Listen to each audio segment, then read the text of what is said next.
જય શ્રી કૃષ્ણ સૌને. છેલ્લો દિવસ થોડુંક નર્વસનેસ છે આજે, વાંધો નહીં, થઈ જશે.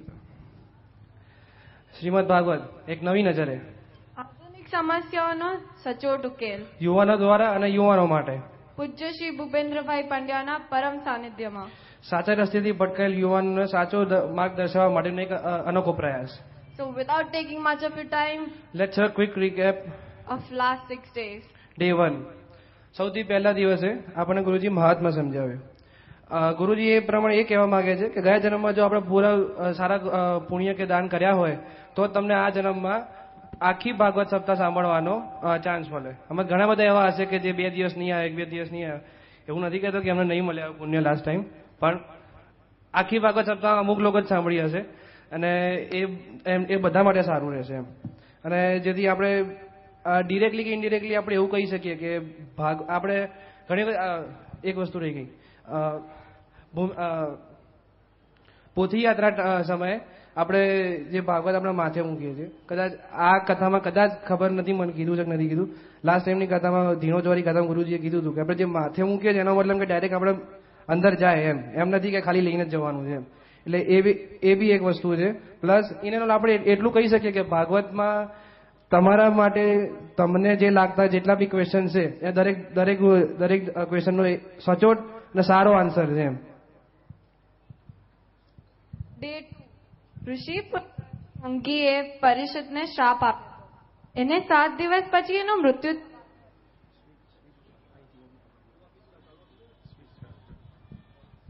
Day 2. ઋષિપુત્ર શૃંગીએ પરીક્ષિતને શ્રાપ આપ્યો હતો. એનું 7 દિવસ પછી મૃત્યુ થવાનું હતું. એનું પ્રાયશ્ચિત કરવા માટે પરીક્ષિત નદી કિનારે ગયો. ત્યાં એને પંડિતોને મૃત્યુની તૈયારી કરવા માટે પૂછ્યું. એ સમયે જ સુખદેવજી ત્યાં પહોંચ્યા અને એના પછી ભાગવત કથાનું પ્રાયોજન થયું. બોલો શ્રી કૃષ્ણ કનૈયા લાલ કી જય. Day 3. કપિલ મુનિની માતાએ કપિલ મુનિને પ્રશ્ન પૂછ્યો કે આ મન એવું છે કે જે સંસારના મોહ માયામાંથી હટતું જ નથી. એટલે કપિલ મુનિએ સાંખ્ય શાસ્ત્રના માધ્યમથી એમની માને ઉપદેશ આપ્યો અને સિદ્ધ પદ અપાવ્યું, જે અત્યારે સિદ્ધપુરના નામે ઓળખાય છે. આપણે ગુરુજીની ભાષામાં કહું તો ગુરુજી એવું કીધું હતું કે સિદ્ધપુર જયા કરતા જે જીવતા માતા પિતા છે એમની એટલી સેવા કરો તો ત્યાં ગયા કરતા પણ વધારે પુણ્ય મળશે. એટલે અને એ જ દિવસે આપણે પ્રહલાદની વાત થઈ, નરસિંહ અવતાર. શ્રી કૃષ્ણ ભગવાને નરસિંહનો વેશ ધારણ કર્યો અને પ્રહલાદની શ્રદ્ધાને સ્થિર કરવા માટે સ્તંભમાંથી નીકળ્યા. અને જે એનું શરીર નરનું હતું અને મોં ખાલી સિંહનું હતું. ઇન શોર્ટ એટલું કહી શકાય ગુરુજીના એક્ઝામ્પલ પ્રમાણે કે દરેક જે કામ કરતા હોય તો કામ કરવાનું જ છે, પણ મહાવીર સ્વામીના પહેલા ઉદાહરણ પ્રમાણે ફૂફાડો તો રાખવો જ પડે જોડે કાયમ. Day 4. Personally telling, I really enjoyed it. ત્યારે ગુરુજી આપણને ભગવાનના 3 લક્ષણો કીધા હતા. પહેલું લક્ષણ, ભગવાન આખી સૃષ્ટિને ચેતના આપે છે અને આખી સૃષ્ટિ એને ચેતના નથી આપતી. એ ભગવાન છે. આખી સૃષ્ટિ જ્યારે સૂઈ જાય ત્યારે તે જાગે છે. એ ભગવાન છે. ભગવાન આપણને સાચો પાથ આપે છે, સાચો રાઈટ પાથ. થર્ડ, જેને આપણે નથી ઓળખતા પણ આપણને એ ઓળખે છે, એ ભગવાન છે.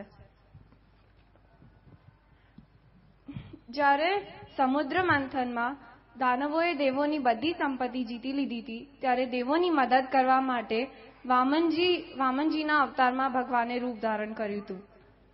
ત્યારે વામનજીએ બલિરાજા પાસે તન, મન અને ધન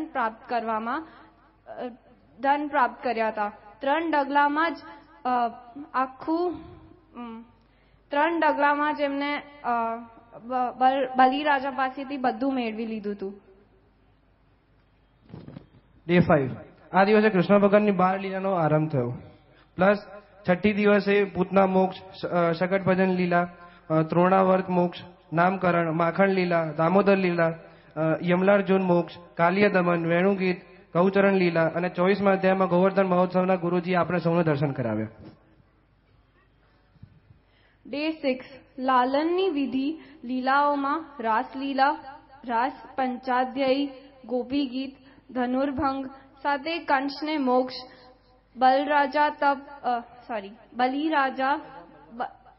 બલરામ તથા કૃષ્ણ રૂકમણીનો વિવાહ, રૂકમણીના પત્રનું સુંદર વર્ણન ગુરુજીના અમૃતવાણીમાં સાંભળ્યું. હું અહીંયા કૃષ્ણ ભગવાનનો, ગુરુજીનો તથા ઘરના સૌના વડીલોનો આભારી છું કે અમને આટલો ચાન્સ આપ્યો અહીંયા રોજ બોલવાનો. પ્લસ ભાગવત સાંભળવાનો કોઈ દિવસ ચાન્સ નહોતો મળ્યો. પહેલી વખત આખી પૂરી ભાગવત સપ્તાહ સાંભળી. એ માટે બધા અહીંયા બેઠા બધા વડીલોનો અમે બંને આભારી છીએ. Thank you very much. Plus હજી એક વસ્તુ, આજે છેલ્લો દિવસ છે એટલે કાલથી પાછું મોહ માયામાં જઈશું. પણ ચોક્કસ આ જે 7 દિવસમાં આપણા ઉપર જે ભાગવત રૂપી કવચ જે આપણને મળ્યો છે એ આપણે જ્યારે બી કોઈ બી ભૂલ કરશું ત્યારે ચોક્કસ આપણને એકવાર તો ઈશારો તો આપશે જ. તો ધન્યવાદ. અમે ખૂબ ખૂબ આભારી છે વડીલોના, પૂજ્ય શ્રી ગુરુજીના અને શ્રી કૃષ્ણના કે એમને અમને આવો લાભ આપ્યો. હજી એક વસ્તુ કહેવી છે. ગુરુજી, તમે તો કૃષ્ણ જેવું કર્યું એમ કે હવે કાલ તો તમે આજ રાતે તો તમે નીકળી જશો એમ. પણ કેવું કે ગઈકાલે આપણે વાત થઈ ને એમ તરસ ઉપજાવીને પછી હવે તમારે નીકળી જશો. Will miss you. Will actually miss you.